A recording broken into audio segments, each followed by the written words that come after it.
ছায়ানট নিয়ে আলোচনাটা সূক্ষ্ম এবং জটিল। আশা করি বিষয়টা একটু মনোযোগ দিয়ে শুনবেন। আমাদের জানা দরকার যে ছায়ানট কেন এই আক্রমণের শিকার হইল, ছায়ানটের বিরুদ্ধে কেন বাংলাদেশের সাধারণ মানুষ বিলা হইল। অনেক প্রশ্নের জবাব পাবেন। আমি নিজে ছায়ানটকে বাংলাদেশে ভারতীয় কালচারাল অ্যাসেট হিসেবে চিহ্নিত করছি, কোনো সন্দেহ নাই। কেন করছি সেটা আমি হয়তো পরিষ্কারভাবে ব্যাখ্যা করিনি, আজকে সেই ব্যাখ্যাটাও আপনারা পাইবেন।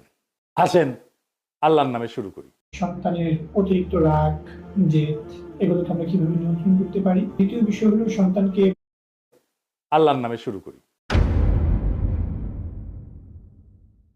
ওয়াহিদুল হককে আমি ওয়াহিদ কাকু বলে ডাকতাম। আমার সাথে ওয়াহিদ কাকুর সম্পর্ক ওনার মৃত্যু পর্যন্ত অক্ষুণ্ণ ছিল। টক ঝাল মিষ্টি সেই সম্পর্ককে এখন আমি মিস করি। ওনার মৃত্যুর পরে আমি ফেসবুকে একটা নোট আকারে লেখা লিখছিলাম, ওয়াহিদুল হক তারুণ্যের শুভবোধনের ঋত্বিক। আমি জানি না ওই লেখাটা আমি আর খুঁজে পেলাম না, কারো কাছে যদি থাকে আমার একটু খোঁজ দিয়েন। আমার জীবনে যে বিচিত্র অভিজ্ঞতা হয়েছে, অসংখ্য মানুষের সাথে মিশছি, সেই কারণেই ভাঙ্গু সেকুলারদের কালচারাল আর পলিটিক্যাল স্ফেয়ারের অন্দরবহনের খবর আমি জানি, ক্রিটিক্যালি অ্যানালাইজ করতে পারি। তার কারণ ওই ক্ষুদ্রকাল থেকে আমার এই ওরিয়েন্টেশনের সাথে আমি যুক্ত। এই কারণে আমি জানি ঠিক কোথায় ওদের উইক পয়েন্ট আর কোথায় তাদের শক্তির দিক। তবে আমি যেহেতু গান গাইতে পারতাম না, আমি তো অসুর, মানে সুর নাই আর কি, আমি রবীন্দ্রনাথের লেখা বুঝতে চাইতাম, তার জ্ঞান তাত্ত্বিক উৎস খোঁজার চেষ্টা করতাম। জ্ঞান তত্ত্ব মানে হইতেছে আমি যেটাকে সত্য জ্ঞান বলে মানতেছি সেটা আসতেছে কোন জায়গা থেকে। এই জায়গাগুলোকে বলা হয় জ্ঞান তাত্ত্বিক উৎস বা এপিস্টেমিক সোর্সেস। দর্শনের ভাষা মানে এই গানটা কি বুঝায়, মানে ধরেন তুই ফেলে এসেছিস কারে মন মন রে আমার, তাই জনম গেল শান্তি পেলি না রে মন মন রে আমার।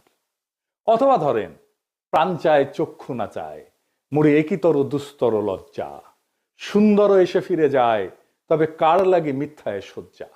মুখে নাহি নিঃস্বরে ভাস, দহে অন্তরে নির্বাক বহ্নি, ওষ্ঠে কি নিষ্ঠুর হাস, তব মর্মে যে ক্রন্দন তন্নি। মাল্য যে দংশিছে হায়, তবে শয্যা যে কণ্টক শয্যা, মিলন সমুদ্র বেলায় চির বিচ্ছেদ জর্জর মজ্জা। আহা কি মধুর! মনে করিছেন এটা প্রেম প্রীতির গান? জিনা জিনা ভাইজান, এটা অন্য জিনিস। আমার একটা বই আছে রবীন্দ্রনাথ অন্য আলোয়, রবীন্দ্রনাথের অনেক গানের অর্থ ওইখানে ব্যাখ্যা করেছি। একদিন দরকার হইলে যদি টাইম পাই তাহলে একটা এপিসোড করে ব্যাখ্যা করতে পারি গান ধরে ধরে এটা কি বুঝায়।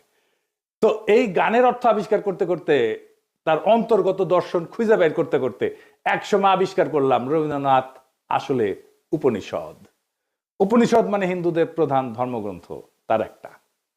উপনিষদের কন্টেম্পোরারি